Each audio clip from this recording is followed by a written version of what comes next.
Hey friends, it is Lane with Tim's Nation. I'm here today to talk to you a little bit about the UltraMarines. I'm running in the Librarius Conclave detachment. I think this is a cool detachment. I don't know if it's super strong competitively, but I like the idea. I like some of the stuff it does. It makes one of my Stern Guard squads really good. If you've been following the channel for a while, you know I love my Stern Guard. So, hey, if I get one juicy Stern Guard squad, that makes me happy. There's some interesting things it can do. It's kind of complicated in that you have 5 different Librarius Conclave disciplines you can be in. You can choose them at the start of the battle round. You know, there's 5 different ones that have different buffs for your army, or just different buffs for Psyker units that have a Librarian or a Psyker Inquisitor attached to them. They're pretty cool. They do all these different things. There are also different stratagems that all do a certain thing, but if they're in a certain discipline at the time, then it gets better, it does more stuff. Same thing with the enhancements. You have enhancements that do something for their unit, but if they're in a certain discipline, then they get better. It was very complicated in terms of knowing what to do when. So I made my cheat sheet. I made a cheat sheet with all the different Librarius disciplines, then all the different stratagems and under which discipline they get better in, and then all the different enhancements and under which discipline they get better in.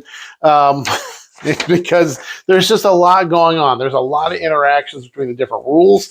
So I think it's a very interesting detachment, and there's probably some people that are going to figure out some pretty juicy stuff they can do with it.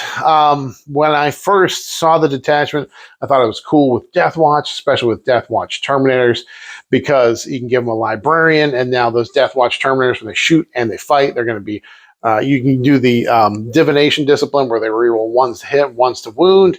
And so the Librarian gives them sustained, so they can be rerolling 1s to hit and wounded, shooting and fighting and getting sustained. Definitely a cool buff for them. But most Space Marines don't have access to good Terminators. So in that way, the discipline or the attachment's kind of wasted on most chapters. Like with UltraMarines, I'm not running any Terminators because I just don't think they're super good. I think the only Terminators that are really interesting are DeathWatch Terminators, and then in Dark Angels, they're Deathwing Knights. They're very, very durable, but they also are pretty consistent in combat as well. So those would be interesting in Librarius, but I don't feel like just regular Terminators in the Ultramarines are that cool. If you're a Terminator fan, I apologize. So now, if you're new to the channel, you may be wondering why my Ultramarines are all black, well, and have little silver arms on them. It's because I'm a DeathWatch player, but when they took away my DeathWatch, even though it was temporarily, I definitely branched out and started playing some other chapters. So I played some Blood Angels. I got myself some Ultramarine characters so I can play the Ultramarines as well.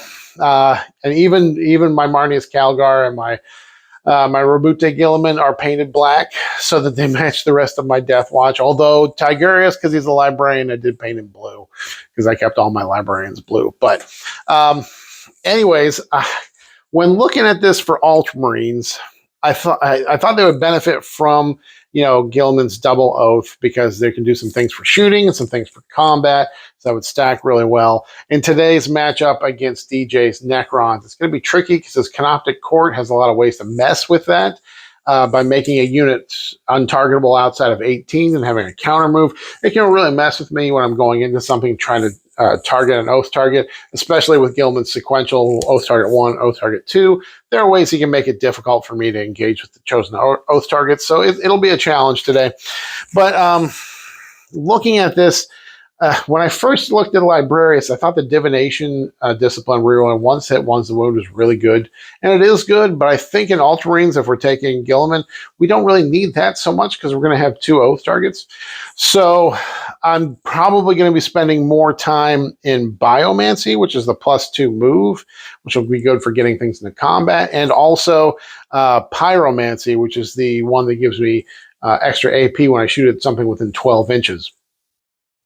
Because the enhancements I'm taking are buffed by that, and some of the stratagems are buffed by that. So specifically, Biomancy gives any unit attached to a Librarian +2 move, which is great if you're trying to get into combat. It's also great if you're trying to get shooting positions. I've got a couple squads of Stern Guard, and they have Assault, so +2 inches plus an advance means they actually get lines on targets pretty well. And then the other thing is that I have a squad of Blade Guard vets in here that will be led by a librarian, and I gave that librarian the enhancement that means they cannot be overwatched. Obfuscation, it can't be overwatched. That makes them more powerful for going into close combat when no one's going to be able to shoot at them before they get there. And I don't think Blade Guard vets are very strong, except in Blood Angels, where they can get up to that +2 strength when they charge, and Liberator Assault Group. But if I'm in Biomancy, I can use a stratagem called Iron Arm, which gives them +1 strength in combat. But if they're in the Biomancy discipline, it's +2 strength. So when those power swords get up to strength 7, and if they're going at an oath target getting +1 to wound, it's going to make them almost as good as Blood Angels. They don't get the extra attack that you get in Liberator Assault Group, but they're basically getting Lance, and they're basically getting +2 strength. So that makes those Blade Guard almost as good as they are in Blood Angels Liberator Assault Group. So hopefully we can get them in there into fighting today. So I do have a squad of those. I also have the Stern Guard with a librarian who has the Fusillade enhancement. Basically gives them anti-vehicle, anti-monster 5-up, meaning the dev wounds on the Stern Guard bolters and heavy bolters will proc on 5s. And when they're going after the oath target, they get full rerolls to hit and full rerolls to wound. And if they're in Pyromancy, that Fusillade gives them sustained when they're shooting, just making them extra, even more efficient. Bringing back even better than the old DeathWatch list I was running back before we switched to a different index for DeathWatch. So that unit's going to hit very hard into vehicles, even though DJ is going to have some mortal wound defense against dev wounds because of the spiders in his army. Still going to do a lot, so we'll be able to chew through at least some vehicles with that. So those are the two main disciplines I think I'll be staying in for most of the game, Biomancy and Pyromancy. If I need to, switching to Divination just gives me those rerolls once to hit and wound, which is never bad. It's just if I've got my 2 oath targets, I'm probably going for that. So let's go through the list. Not everything is. I've only got 3 librarian units in here, psyker units. So it's not like I'm putting everything in the army into the librarius discipline, but a key combat unit and a key shooting unit are going to be benefiting from this. So let's take a look at the list here. Here is, here's my Ultramarines in the Librarius Conclave. All right, so this is 1,990 points of Ultramarines in the Librarius Conclave detachment. 980 of those points are tied up in characters. Guys, this is a very character-heavy list today. I usually don't run this many characters, but we've got a lot today. It just worked out like that. Hopefully I don't have too much sunk into them. But Librarius Conclave allows you to put your army into different disciplines, similar to like Gladius or DeathWatch's mission tactics, except that you don't use them up. You can use them multiple times if you want to. You have 5 different ones. They only affect units that are led by a librarian or a psyker, or so if you have an inquisitor, like an inquisitor attached to them, you can. No inquisitors today. We just get 3 different psychers. But the different detachment or the different disciplines. Number 1 is Biomancy. They just get +2 their move. The next one is Divination. The unit will reroll hits and wound rolls of 1. The next one is Pyromancy, +1 AP when you get within 12 inches for ranged attacks. And then there's Telekinesis. When this unit's attacked at range, it's -1 to the strength of the weapon. I don't know if that'll come up a whole lot. And the last one is Telepathy. This just allows you to ignore weapon skill and ballistic skill hit roll modifiers. So if you're playing against Death Guard and they're making all your hits and hits modified, then you can do this to ignore that. So for the actual list, to start it all off, we do have Rabbout Gilaman, our warlord, 345 points. As you can see, I've got him mostly painted now, a little bit of work to do left on the backpack and that sort of thing. I painted him black and just all of this trim gold, but with a silver arm, so he can be a DeathWatch Gilaman. Got the flaming sword there and everything. He's a cool looking model. Gilaman is really strong. Obviously, he fights really well in combat. The guy is just an absolute beast. His melee weapon, your strike profile is 7 attacks with lethal hits, strength 14, AP 4 damage. Obviously, if you're going into the oath target, you're getting +1 to wound, so you're wounding pretty much everything on 2s. And then his sweep profile is still really good for a sweep. 14 attacks, hitting on 2s, strength 8, AP 3 for a sweep attack, 2 damage, and has devastating wounds. So the guy can punch real hard. His special abilities, So he does, when he dies, if he dies, you roll a d6 and on a 3-up, he stands back up with 6 wounds remaining. That's a swingy stand back up. There are definitely times when he will not stand back up. Not quite as consistent as a 2-up because it's on a 3-up. So hopefully I can avoid getting him killed the first time so we don't have to rely on that resurrection. We'll see how the game goes. He does have lone op when he's within 3 inches of another infantry unit. Got to be an infantry unit. Let's see here. And, of course, he is the author of the Codex. He wrote the book. This means you can pick 2 of his 3 abilities in your command phase, and they will be active. What we're probably going to be doing is the free strat, or reduce the cost of a strat within 12 inches of him, used within 12 inches of him by 1 CP. And the other one is the second oath. So you pick 1 oath target, and then you pick a second oath target in your command phase. You have to kill the first one before you can start getting the oath benefits on the second target. So it can be kind of tricky. You got to plan it out really well. But giving you 2 oaths is a big deal when we need to kill things. The other one is adds objective control. 1 to the objective control. That's the other third ability. Nobody really picks that. Or you can reroll Battle Shock test too. No one cares that. We usually just do the 2 oaths and then the additional free strats. Those are a big deal. So yeah, that's Gilaman. He's got a little bit of a shooting attack too. Doesn't do a whole lot. Moving on, the next big guy we've got is Marius Kgar, also painted in black and accompanied by his Victrix Honor Guard. Marius gives his unit the ability to advance, fall back, shoot, and charge, so they can do all the things, and gives him his unit some extra durability with the Victrix Honor Guard there. They've got 2-up saves and 4-up invulns, so they can tank a little bit of damage for his unit. Of course, he also gives you a CP. When he's on the table, in your command phase, he generates an extra CP for you. And I have lots of ways I can use CP in this detachment. I can throw grenades, and I also have another psychic grenade ability. Basically, you can throw grenades twice with his army, and just an easy way to kick out some more mortal wounds. So we'll probably be doing that quite a bit. And Marius, of course, just hits like a truck as well in combat. Now, I'm going to be attaching him to Eradicators today. So this isn't a unit that's really synergizing with the rules for Librarius Conclave, but I wanted to try out Marius with the Eradicators for another list I'm building in another detachment. We'll see how that goes today. The fact is that he makes the Eradicators a potent close combat threat, and their meltas get much better when you get within 9 inches. It's easier to get within 9 inches if you can advance and shoot. So I think he would mesh well with them. And of course, if they get tied up in combat, he's going to let them fall back and shoot as well. So I think it's a good match for him. Most of the time, people take him with like company heroes or Blade Guard for a cheap combat buff. I'm going to try him with the Eradicators today. Moving on. Oh, we have so many characters, guys. Continuing with the Blood Angel specific ones. Do have Uriel Ventress. I don't have a Uriel Ventress specific model, so we're just using a little kind of hero model that I converted up. Uriel Ventress is going to give a unit Deep Strike. And so the Stern Guard squad that's led by the Librarian who has the enhancement, the Fusillade, they will be going into Deep Strike and have true Deep Strike. So plan to take advantage of that and use them. And of course, the other ability that Uriel Ventress has is whenever your opponent tries to use a strat within 12 inches of him, it's going to cost an extra CP. So I'm going to have him leading some intercessors. He's going to lead some intercessors so they can sticky the home field objective. They can move out there, maybe try to sticky other objectives, but kind of get close to my opponent so that he can start making their stratagems cost more. Moving on, one more Ultramarine specific character. I'm bringing Chief Librarian Tigurius.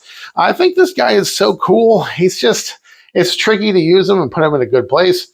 So Tigurius actually has pretty decent damage output. His ranged attack, when he overcharges his psychic attack, he gets 2d6 attacks with blast, hitting on 2, strength 6, AP 2 damage. He's going to be leading Stern Guard today. So when he goes into the Oath, that strength 6 getting plus 1 to wound, and then re-rolling those wounds means he could probably do a lot of damage with just his psychic attack.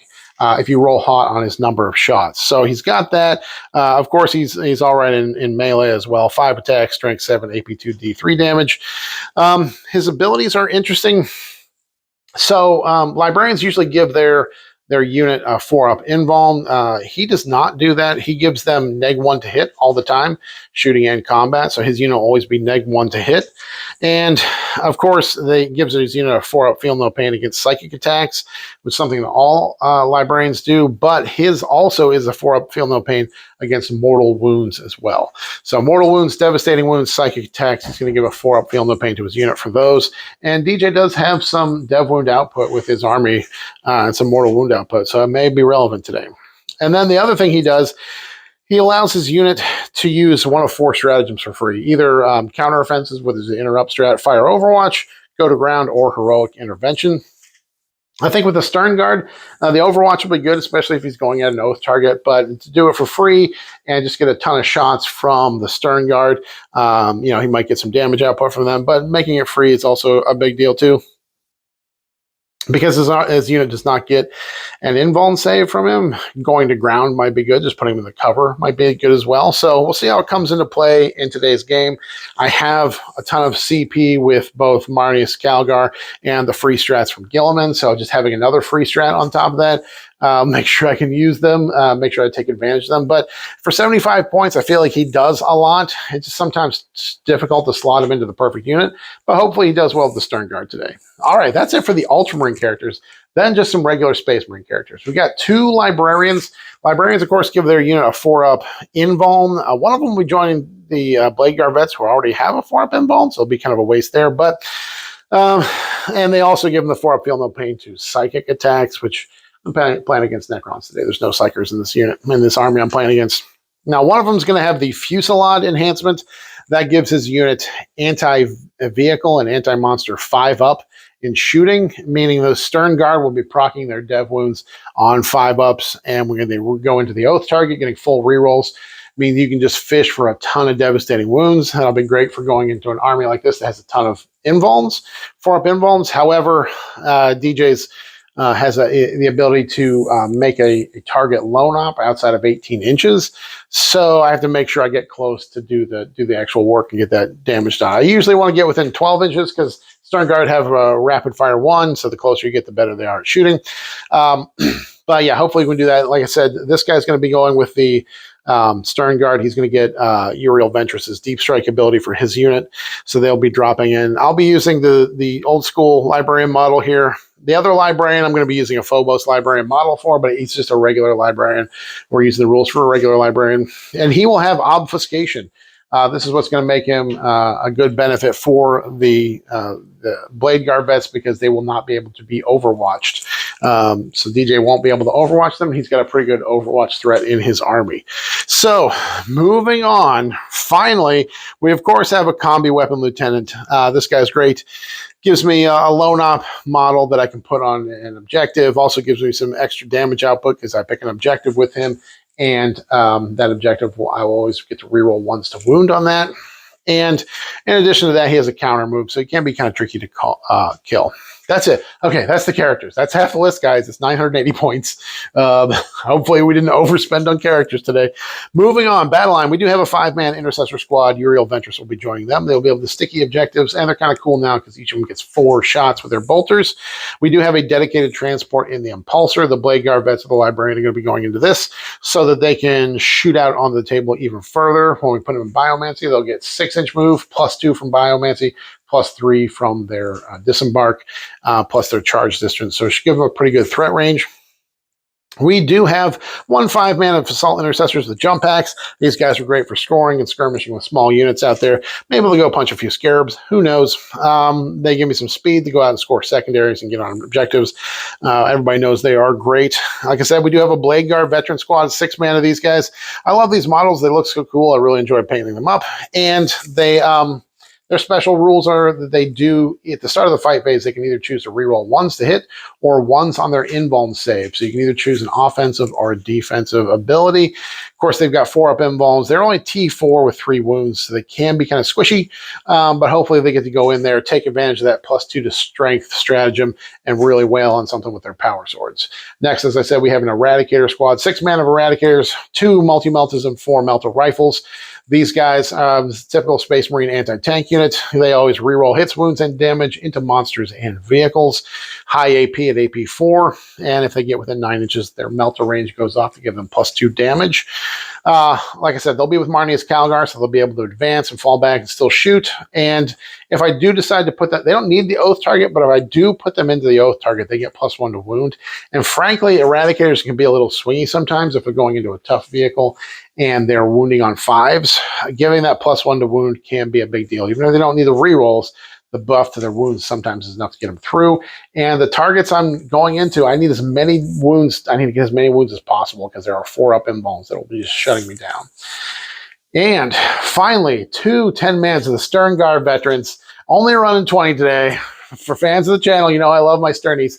We're running 2 10-mans of Kgar vets today. These guys are great. They're bolters, typical Marine bodies, but their bolters are strength 4, AP 1, 1 damage, and they have devastating wounds.